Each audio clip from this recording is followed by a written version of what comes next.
I thought we were very good defensively. I thought we created a lot of opportunities going forward. Unfortunately, Petrovic, stood on his head unfortunately for us, Petrovic stood on his head. Made some great saves, a couple against Cava, one against Brian. But overall, I think we executed our game plan very well, and we kept another clean sheet. So, in my opinion, you can't lose if you don't concede. So. Playing behind a guy like Andres Kubas now over these last few games, what's he brought to this team? He's brought, a lot of stability. I think that we really needed. Not that it was missing. I think it's just something that we needed. He's a dog in the midfield, and he's very intelligent. He sees a lot of things. He transitions very well, and he fights. He picked up a yellow card pretty early in this game, I believe. I think it was maybe 20, 25 minutes in, and he played 60, 65 minutes on a yellow card and made quite a few tackles. So that says a lot to his ability to manage and still be effective in the position that he plays. Cody, you're 7-1-2 across all competitions since taking over. For Thomas, what's been the key for your consistency and for you to take over in that role? Controlling what I can control.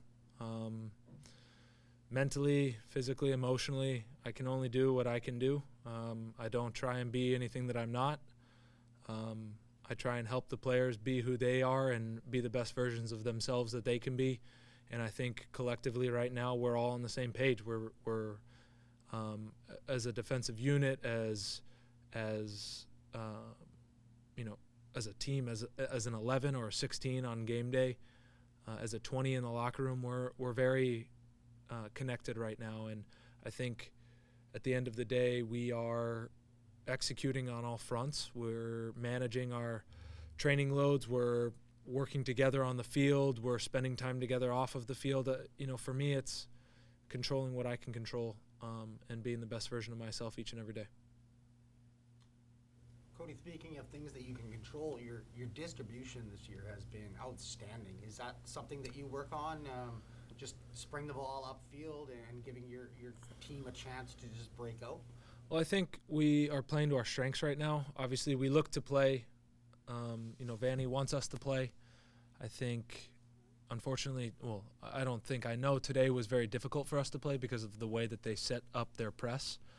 And having guys like Cavallini and having guys like Brian White up front is very effective. They're big guys. They're strong. They're good in the air. And when you can put the ball up there and allow them to, as we say, eat, we allow them to get up there and get that ball and win that ball for us, and we play off the knockdowns. It favors us. But playing out favors us more, and unfortunately today we weren't able to do that. Lucky enough to play a lot of different places in your career, but a good chunk of the time was with the Revs. Was there any special feeling to shut out your former team? Absolutely. Going into this week was, emotionally for me a very big one. I had, some tough times at the Revs, for various different reasons. I still have very good friends there. I still have good friends in the area on the team. It was one of those ones that I went into this week with with my head locked in, with my mentality locked in, and I wanted a clean sheet. I wanted 3 points, but I'll take a clean sheet versus, for me, one of the best offenses in the league. I have a lot of respect for Carles and Gustavo, and obviously Josie over the years. They're a very good team, and they create a lot of opportunities, and I think together as a team we did very well in shutting them down. Was there any communication with those old friends leading up to the game and after the game? After the game, yes. Before the game, no. I try to limit that. Players start to dig, so they ask questions and stuff like that comes out, but that's not good. But after the game, definitely some very good relationships off the field, and it was good to see those guys. I haven't seen them, with COVID and going from the east to the west. It's been a few years, so it was great to see a lot of those guys. Cody, Cody, you picked up the donut today. We know you're a big donut aficionado. Will you be celebrating with a donut later on this evening? No, I will not. It will be Tuesday morning. Donuts for the boys are actually a tradition that I picked up in New England. Donuts, 0. Clean sheet, 0. So it's something that actually Matt Reese, I believe, brought to the Revs. I was, asked to continue the tradition when I played there. I think Turner did it when he played there, and I've taken it everywhere since.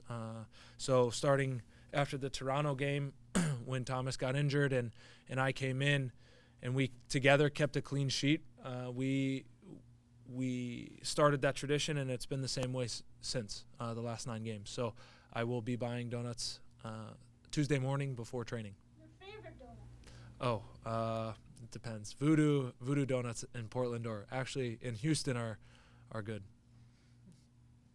One of the things that really helped you with that clean sheet was Godinho. Does he get a special one? No, he gets to pick whatever one out of the 24 that are there, but so that'll be his special one. But no, I do a variety from Tim Hortons, and the boys usually go through them. So. All good. One more. One What's more. the mindset going into next week against LAFC?